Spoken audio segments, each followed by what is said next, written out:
तो 10वीं गणित और प्रश्नावली 8.1 का ये प्रश्न है, त्रिकोणमिति का परिचय। यहाँ पर इस प्रश्न को समझते हैं, अक्सर एग्जाम में आता है, थोड़ा ध्यान देना है आपको। साइन ए बराबर 3/4 है, तो कॉस ए और टेन ए का मान ज्ञात कीजिए। तो आप जानते हैं कोई भी त्रिकोणमिति अनुपात होता है वो समकोण त्रिभुज का होता है। किसका होता है? समकोण त्रिभुज का। तो सबसे पहले मैं एक समकोण त्रिभुज बना लेता हूं। ठीक है, ये मान लो मैं क्या बना लिया? समकोण त्रिभुज। क्लियर हो गया। अब मैं ए यहां लिख सकता हूं क्या? कि यहां लिख दूं कि यहां लिख दूं? कौन सा कोण समकोण होना चाहिए? तो आप ये ध्यान रखना कि ये जो ए और ये सब लिखा होता है हमेशा न्यून कोण होता है। क्या होता है? न्यून कोण। ए यहां नहीं लिख सकते हो, चाहे यहां लिख दो यहां लिख दो, कैसे भी लिख देते हैं। तो मैं ए को यहां लिख देता हूं, ये हुआ ए, ये हुआ बी और ये हुआ सी। अब आप सी नीचे भी लिख सकते हो, ऊपर भी लिख सकते हो, लेकिन ए को यहां या यहां लिखा जा सकता है। ठीक, यहां नहीं लिखा जा सकता है, ये हमेशा न्यून कोणों के बीच का संबंध होता है। तो यहां पर ये मैं इस तरह से बना दिया, ए बी सी हमारे पास हो गया। अब यदि यहां पर मैं देखूं तो साइन ए बराबर क्या होता है? 3/4। तो इसका मतलब ये है, सूत्र यहां पहले लिखूं, साइन थीटा बराबर क्या होता है? तो लंब बटे क्या हो गया? कर्ण। ये सूत्र होता है।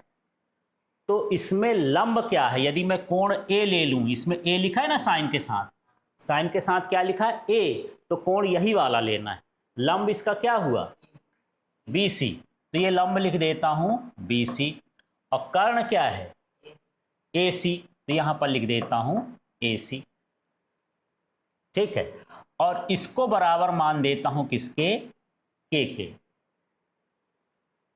ठीक है, तो इसका मतलब AC का मान 4 के हो जाएगा और यहां BC का मान कितना हो जाएगा? 3। अतः यहां लिख देते हैं AC बराबर कितना हुआ? 4 के, और BC बराबर कितना हो गया? 3 के, है ना। इस तरह से हम यहां पर इसका मान भी रख देते हैं। तो यहां पर BC का मान कितना है? 3 के, और AC का मान कितना है? 4 के। आपको ये नहीं पता है, क्योंकि हमको कॉस निकालना है, टेन निकालना है, इसमें आधार की जरूरत पड़ती है। आधार दिया है क्या? नहीं दिया। तो यहां पर लिखेंगे समकोण त्रिभुज ABC में PGT से, माने पाइथागोरस प्रमेय से। सूत्र क्या होता है बताओ? ये होता है कर्ण का वर्ग बराबर क्या होता है? लंब का वर्ग धन क्या होता है? आधार का वर्ग। हमको निकालना क्या है? आधार। तो इसका पक्षांतर कर देंगे तो क्या हो जाएगा? कर्ण का वर्ग माइनस लंब का वर्ग बराबर आधार, चाहे उधर लिख दो और चाहे इधर लिख दो, आधार का वर्ग। ठीक है, अब इस सूत्र को अप्लाई करते हैं भाई। आधार इसमें ढूंढो क्या है? A B. आधार क्या है? A B. जिस कोण से ये लगा हो भुजा उसको आधार कहते हैं। तो यहां क्या हो जाएगा? ए बी का वर्ग बराबर, कर्ण देख लो, इसमें कर्ण क्या है? ए सी। और ए सी का मान कितना है? पहले ए सी लिख देता हूं, ए सी का वर्ग माइनस लंब क्या है? B C. ये हो जाएगा बी सी का वर्ग। अब यदि आप यहां पर वर्ग नहीं लगाना चाहते हैं तो इसमें रूट लगा दीजिए। तो ये हो जाएगा ए बी बराबर, ए सी का मान देखो, ए सी का मान कितना है? 4 के। तो ये लिख देता हूं 4 के का स्क्वायर माइनस बी सी का मान कितना है? 3 के। तो ये हो जाएगा 3 के का स्क्वायर। ऐसे कोष्टक लगा के स्क्वायर लगाना है पूरे में। अब यहाँ पर क्या हो जाएगा? ए बी बराबर 4 चौको 16 के स्क्वायर माइनस 3 त्रिकाई 9 के स्क्वायर। ठीक है, आगे हल कर दें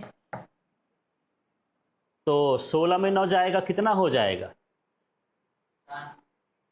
ये 4 के सही दिया है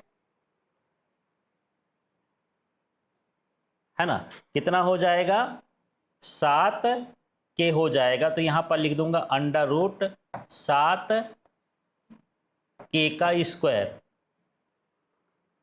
तो इस तरह से मान आ गया। अब यहाँ देखेंगे आप, थोड़ा यहाँ ध्यान देना है आपको, 7 का वर्गमूल नहीं निकलेगा पूर्ण संख्या में, तो √7 ही रहने देंगे। लेकिन ये के का वर्ग है, किसका वर्ग है, के का, तो के को मैं बाहर निकाल दिया तो ये हो गया के √7।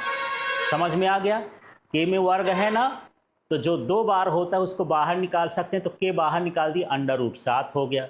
इस तरह से आप देख रहे होंगे कि ए बी का मान हो गया के √7, इतना निकाल देना है। निकालने के बाद अब देखना है कि हमको ज्ञात क्या करना है, तो मैं यहाँ जगह बना लेता हूँ। तो ज्ञात हमको क्या करना है, प्रश्न तो देखिए क्या है, cos A। तो cos A बराबर कितना होता है भाई, सूत्र क्या होता है cos का, आधार बटे कर्ण। तो चलिए यहाँ पर लिख लेते हैं cos A। तो सबसे पहले आपके दिमाग में सूत्र होना चाहिए कि cos थीटा बराबर क्या होता है, आधार बटे कर्ण। ठीक है, तो इसमें ढूंढो आधार क्या है। यदि हम कोण ए मानेंगे तो आधार क्या है, ए बी। तो यहाँ पर मैं लिख दिया ए बी। कर्ण क्या है, कर्ण क्या है, ए सी। कर्ण क्या है, ए सी। सबसे लंबी भुजा होती है, 90 कोण के सामने रहती है। तो ये हो गया cos ए बराबर, ए बी का मान यहाँ देख सकते हो के√7 है, तो ये लिख दिए के√7। और यहाँ पर देख सकते हैं ए सी का मान, ए सी का मान कितना है 4K, तो ये हो जाएगा 4K। यहाँ से K और K कैंसिल हो जाएगा, तो कितना आ जाएगा √7/4। इसी तरह से हमको किसका निकालना है, tan A का। तो tan थीटा का पहले सूत्र लिख देते हैं। tan थीटा बराबर क्या होता है, लंब बटे आधार। इसमें लंब बताओ क्या है, BC। तो ये हो जाएगा BC, लिख देता हूँ फिर बाद में मान रखूँगा। ये हो गया BC। और आधार क्या है, AB। अच्छे से देखो आधार क्या है, AB। ये हो गया tan A। BC का मान देख सकते हो, BC का मान कितना है, यहाँ पर आधार क्या है, आधार क्या है tan A, लंब है ना, लंब है BC, लंब है क्या BC। ये कितना हो गया 3K। इसके बाद आधार चाहिए, लंब बटे आधार होता है के √7। तो ये हो जाएगा के √7। अब यहाँ से के कैंसिल हो जाएगा, तो क्या बचा 3 √7। इस तरह से इसका मान हो जाएगा। ऐसे सवाल हल करना है।